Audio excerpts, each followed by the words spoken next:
the Thai Buddhist students were willing to be a part of our English school because it was a little bit cheaper than the other English schools. And so they were willing to come and hear about Jesus. And as month by month in their daily English classes they learned more about Jesus' claims, some of them became Christians. And we built a church around those Thai people who became Christians.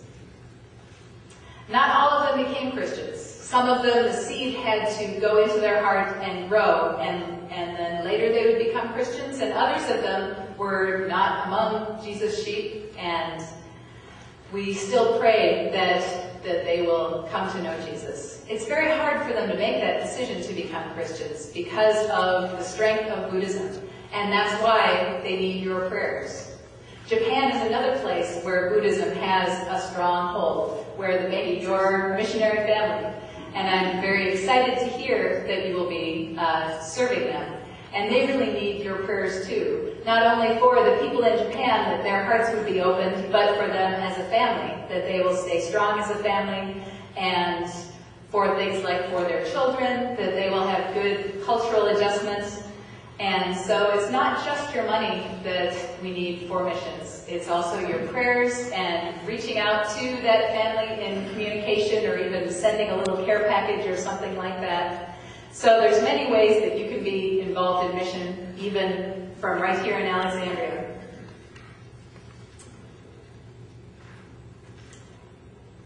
One of the central ideas of the Christian Reformation led by Martin Luther was that we don't have to do good works to gain our salvation. But doing good works, they call it gaining merit, is one of the central things about Buddhism. They feel like by going to the temple and burning incense and bowing down to statues of Buddha or giving food to the monks, that will gain them merit and get them closer to heaven.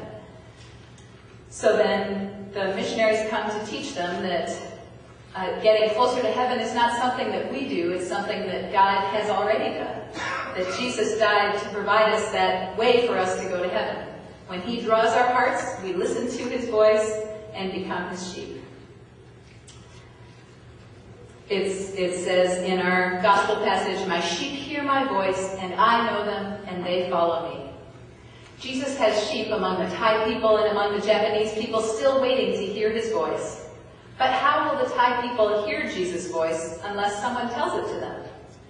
The Bible says in Romans 10 that everyone who calls on the name of the Lord will be saved.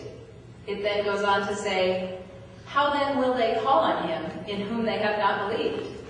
And how are they to believe in Him on whom they have never heard? And how are they to hear without someone preaching? And how are they to preach unless they are sent? I don't know what God may be saying to you specifically through my message, but it could be that God is calling you to actually go overseas and serve Him there.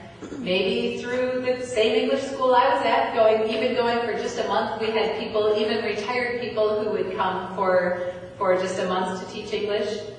Or maybe there's somewhere else where He would be calling you. But ask Him in your heart what it is that He's wanting you to do because of what you've heard today.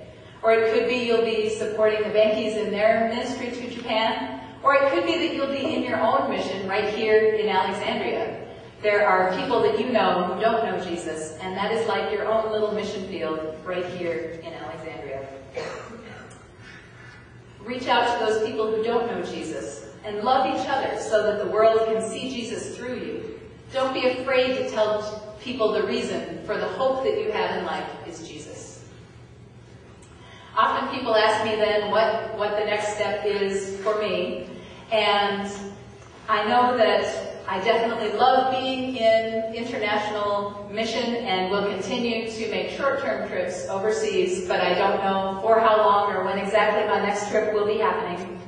So I'd ask you also to be praying for me, that God will show me when and where He wants me to go next.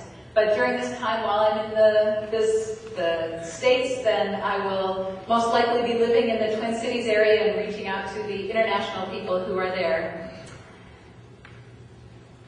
So I wanted to thank you as a church family for giving me the foundation of faith that I got here at Bethesda. And I'm hoping that some of you are getting that foundation of faith here and being inspired to be a part of what God is doing in mission in your own lives. Thank you.